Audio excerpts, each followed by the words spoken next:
It's morning here in the Vancouver area, and I'm going to share a few thoughts that might freak you out, may make you think that I'm stupid, crazy. That's okay, that's okay. Probably you don't realize at this point of your thinking what we actually are here.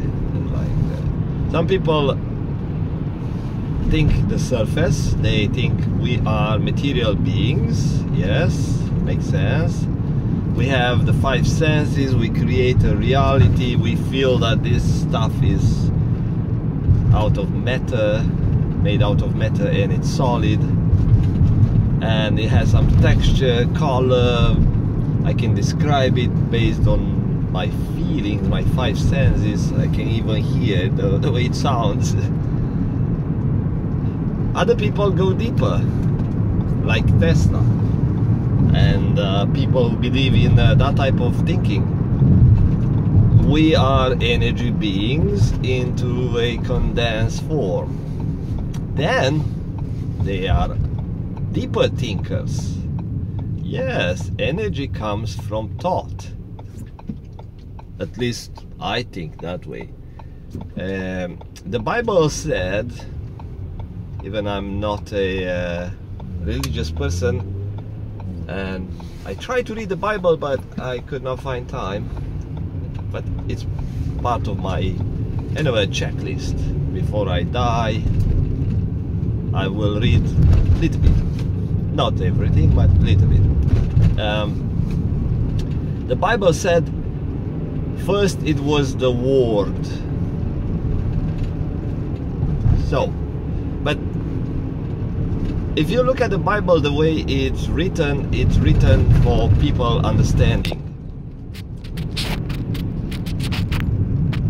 I'm using my phone attached to the windshield, so forgive me. And because it was written by humans for humans' ways of thinking, let me take the phone in my hand. Then. So how you feel if you look at me like that, or if you look at me like that? You want to look from the top down? Do you think it makes you feel a different connection with me talking? Like you look down at me, or you look up at me? How you want to? Anyway, let's talk like being equal.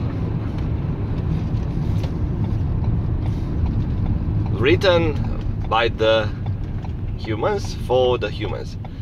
And if, let's say, someone in the Bible, the visionary or whoever, I don't know who came up with this thing, wrote about thought, like a God's thought instead of God's word, you think people would kind of compile a set of ideas based on that? Maybe. The thing is, people, especially those ages, did not think much. They spoke, and I make an assumption that in the Bible it was written in this way because people talk, but they did not go that deep. And whoever wrote the Bible had a deeper thinking, or like I said, maybe it was a visionary person, or maybe collected a set of visions from others and were able to write it down. Like you can say that the ones who were able to connect to the spirit world were able to read and write. So maybe they were just communicating, came up with some information, and someone else who was able to write it down was doing the other task. So these days the witches, visionaries, I don't know, healers, everyone knows how to read and write. Maybe it was not the case 2000 years ago or whatever. So I'm just making up some stuff. But how to say this thing without stirring up some emotions in your head? We are here into a virtual dream, you can call it. And from our perspective is in a material form of beings. We think that the humanity journey is so freaking long. It's like it takes forever. Humans were discovered, human remains were discovered like I don't know, hundreds of years ago, but it was demonstrated that the humans are around for hundreds of thousands of years. And we learn about that. We learn this fact that we are sticking around in material form for a long time.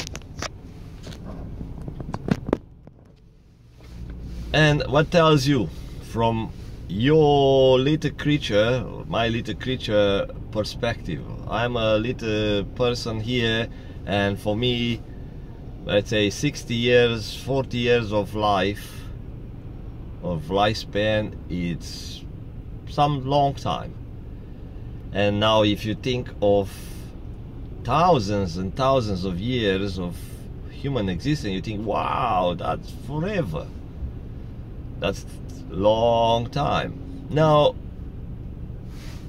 let's jump to another place, to hell. People talk about heaven and hell. Jesus is talking about the forever life. When you go to heaven, your life lasts forever and you stick around that place forever. That because Jesus came into a human form and was trying to kind of pass some information for humans' understanding. I don't know, maybe he was an alien, maybe probably was not an alien, I'm just making up stuff, but he was a creature, an entity, a being of a higher intelligence, higher vibration, people call that. And he knew lots more. He knew lots more than let's say a professor teaching at UBC, who is very specialized in something but not much else. Maybe he knows politics, knows how to climb in the career, knows how to listen to CBC radio and learn about COVID, but not much. Or maybe he's going fishing, yeah, kind of like that. But people, normal people, are very, very limited in their thinking. They are machines specialized in certain tasks. They get very good at it, make good cash, and kind of that's it. Jesus was not very specialized, was a guy who was able to see wider, like, wisdom, and maybe not much of an intelligence. I don't know about his intelligence, but the way he talks, the way he describes the events, and I don't know, the way he teaches people is like, wow, what's that? It's like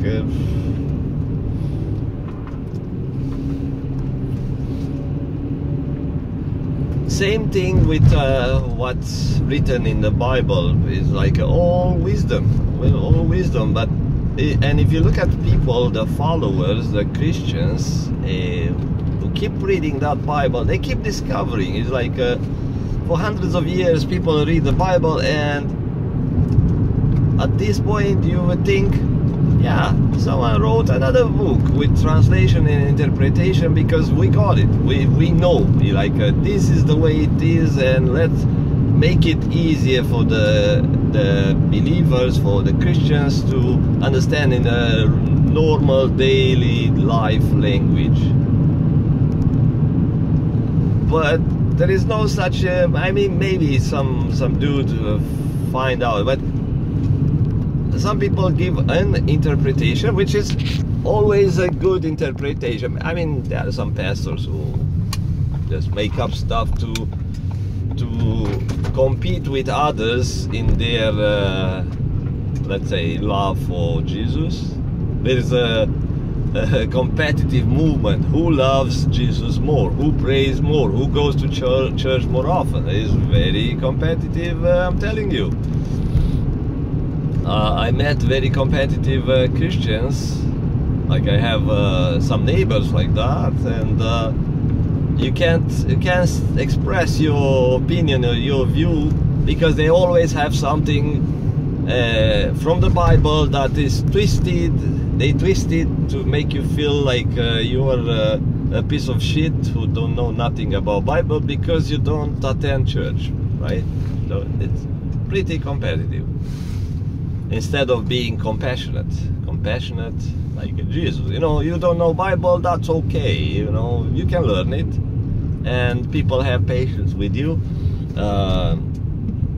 You're not being judged because your opinion, you know, you can express it. It's your free will to express it, as long as you don't hurt other people with your opinion. Now, go back to this virtual type of life. So we are into this life, and we think this is 40 years, 50 years, it's a long time. Until you get on the deathbed and you think, oh, that was so short. It's all relative in your mind, I'm telling you. If you compare it to, like I said, the lifespan of the human race, like, oh yeah, I'm not nothing. Then if you compare it to the Earth's life, or to the universe made up number about how many trillions of years or whatever of existence, you think, oh, okay, I'm nothing here. Now when Jesus is talking about a going to heaven and having some sort of a forever life, he talks in human terms. He talks in human terms. And if we think from that perspective,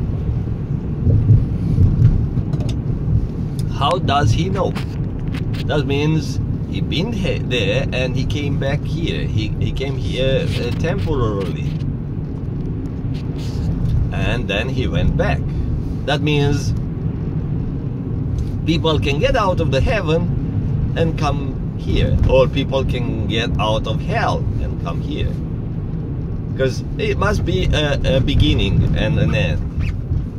Unless we believe in the theory that we have parallel lives, and one of my life, it happens at the same time somewhere in hell. Another one maybe it happens somewhere not in really hell, that hell, into different hell, or a different level, different planet, different thing. And I express my view or my belief that these dimensions are somewhere. We don't know if there are different planets with different vibe, where humans and creatures live. And for us, because we have a reference point, the current life, when we go to this type of planet, like we travel through space and time. It doesn't have to be in this universe, could be somewhere else, into that part of the computer chip we are all in, or part of the system we are all in. Maybe we travel as an energy, as a flash of energy, we travel somewhere else into another place with different creatures created by the system, by God, let's call that God. Place where everything is different, even the way things are organized. And maybe this, since there is no space and time, these hellish places can be somewhere not far. It can be not far. It doesn't have, you don't have to think that you actually have to travel long distances through some black holes, or I don't know, it takes you forever to travel from this space on Earth to a hell or to a heaven. And like I said earlier, it could be a different type of heaven, multiple types of heaven with different energy level, different vibration level according to the setup it's there on that space and time, if there is space and time there. So now we are, let's say, doing something here in a temporary life, and at some point we die and we move to one of these spaces. But how long we stay there? Because Jesus tells you that once you go to hell, you stay there, you don't come back. When I look at the testimonials of people dying temporarily, like I have been a coma or some sort of clinical death, and coming back, they describe hell, and some describe hell in certain way. Other people describe hell in different way. But there are a few common stories, like the hell looks like this, and I can't believe all those stories. Why? Because people have some sort of a written belief in their subconscious mind, and when they fly around, that subconscious mind is also energy, and is energy and is information, or let's say information encoded into an energy, into a system. We call it energy, used to transport the energy into our world. But otherwise it's information. Our world works with energy and can be in different shapes, forms, and can be condensed to make it material and stuff. But otherwise for our world it's energy, otherwise it's information. And in our world there is time and space, and the energy has to move around, have to expand and do stuff. Even it's in condensed form, as a material form, it's still energy that has to flow, because the way it's designed, this environment or this system, is to show that has time and space. So energy moves from time of this day to time on that day, or from this second to that second, for us to understand, to create this reality. And from this space to another space, even through the telepathy, we still move the energy somehow. But actually it's information, and in the other space outside of our space and or our world, there is just information. And you can say the information moves, since there is no space and time. It does not move. It's just information that does something. Is like a computing, is like a thought into a mind. It's not a mind like a brain. I'm not trying to point to my brain as a mind. It's a mind, it's a system of thought that does something with energy. It's computing the energy, I mean the information, is computing the information locally, and the information does not have to move and flow around. It's still there in the same spot, and in the same spot they are the same, this type of creation, like hellish places, better places, earthly type of places, like planets like ours, similar, maybe better, maybe. And we are here into a journey, but actually we are still taught somewhere. Our soul is somewhere else in the thought form, and we come here into a journey, into a virtual journey where we experience space, time, and energies and matter and all that. And we are able to think. That's why I'm thinking now. I'm expressing my thoughts. But actually I do not exist in a physical form. It's just a representation of me of me as a thought, as a creation, my representation into this world. And actually I can sense things. As a thought, I can sense the world, and I can change the world in my power. Jesus probably knew some of this, or knew more of it. We don't know who was Jesus and how capable he was. But to me, it was like, even in a thought form, that was like, wow, that's a special thought. It's like God created another thought to appear in a human form, to inspire, to, you know, to change the other thoughts, like me, you, and stuff like that.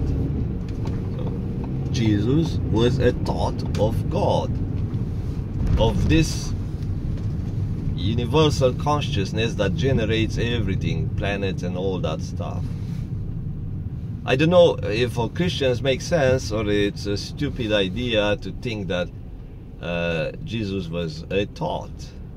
But if you want to give credit to the science, you need to be flexible. And same thing with science. If the science wants to give credit to the religion for the knowledge they brought in to the world through this wisdom, to visions, and also through the scientists who are also thoughts, who are thoughts of God. The scientists don't know who they are.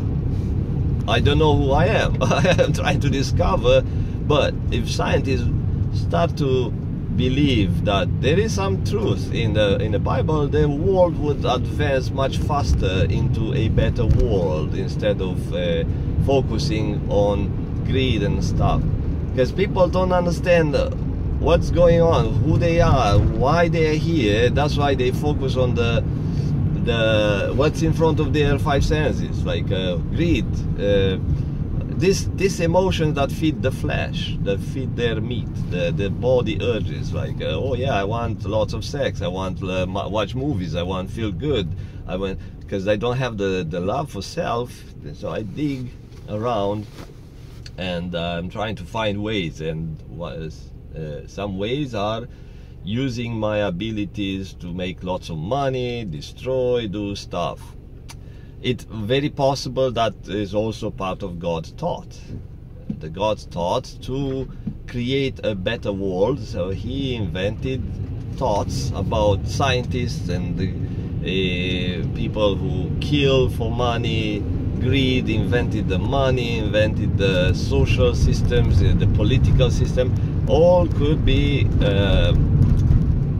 part of the same thinking process of this big God, or I can't say big because it's no space, but I think you get the point. Now let me conclude. I'm almost to work, 23 minutes into the video, and a sip of coffee. If you look at the angle, it's not like a horizontal. That means I had only a little bit of coffee. When you see me doing like that, that means it's almost empty, and you can think that the coffee does that to my brain, generate bullshit. Now we are in, let's say, in heaven, but at some point we need to go back and restart something. Can be in heaven, which it's another world, or a world from our perspective it's better. That's why they call it heaven, because it's still a world where people, I mean the souls, are doing something, but not killing time, because God thought is not in motion, but it's evolving, it's learning, expanding. It's that consciousness I was talking about earlier in different video. And because the God, it's a flow of information. It can't have people or souls sitting there in heaven doing nothing. They have to experience an experience in heaven. That's one of the reasons Jesus was, or other teachers were saying about heaven. It's something where something happens. It's not like okay, your soul goes to heaven and sits there, do nothing. That would be awful. To sit and do nothing, you have to experience through your mind, through your senses, but actually it's through your mind and with the made-up senses. But you still have to experience, otherwise it's like a death. If you are being put into a place and they tell you this is heaven and everything is the same, it's nothing moves. Even it could be bright, something bright and beautiful. It's still an experience. Your mind experiences beauty. Otherwise, if there's no flow, then there's no flow of thought in your mind to process this is beauty. Because let's say if you experience beauty and love and everything at first, at the beginning, that's cool stuff. Heaven. But after that, if it no motion of information in your mind, which you are part of God's mind or God's thought, that means you're dead, right? So it has to be a motion or a flow, not a motion in a physical form, but a change of information which gives you the experience. Did I fucked up your thinking a bit? Yeah, maybe. So when you go there, there is that flow. Something changes, something does happen in the heaven, and it's good for the mind. It gives the mind a good experience.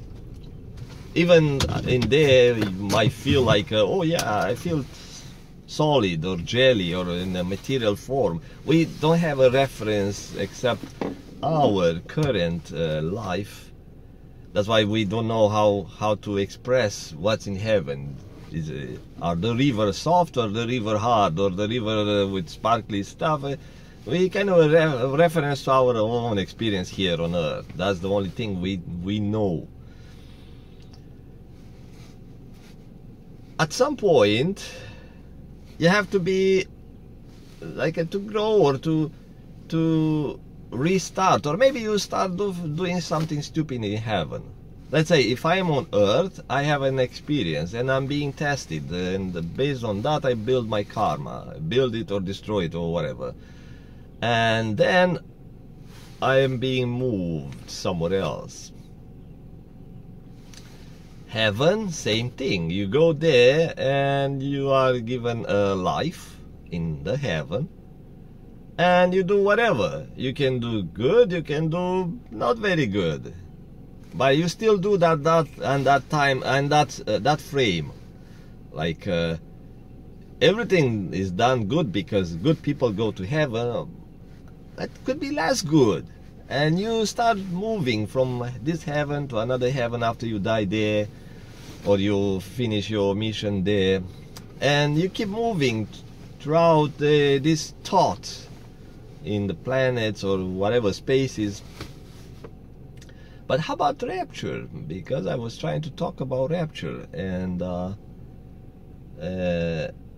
here, life on earth, multiple lives, reincarnation, or whatever happens, it's sort of limited.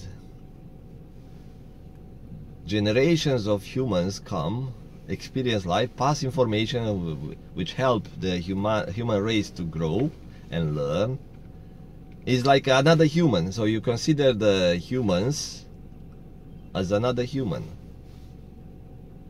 And they grow, so they come here, they get created, let's say they end up here in a physical form, they multiply, get created, like a human grows, the whole humanity grows, then the rapture comes. It's like the death of the human race. Is the end, the way it describes in the Bible. It's the beginning and the end. And what happens after the rapture? Everything is being processed, everything is processed and sifted out, and it goes to another. another place. And I'm thinking the heaven is the same thing. Humans evolve there, or not humans, like beings, which are thoughts. They evolve there, they do stuff in that space and time, or whatever it is there. Probably there is no space and time, and there is something else. And then there is a breaking point when things change. We don't know. But in my belief, I don't think everything lasts forever. It has to be a system of change. It gets to a certain point maybe, and the mind, the consciousness decides, okay, we'll kind of finish this place here and we'll start new. Finish that place here, which is the earth and planets and universe in the material form, and start something new and recreate stuff. We don't know, but I gave you some thoughts. Stupid thoughts. Yes, see you later. Bye bye.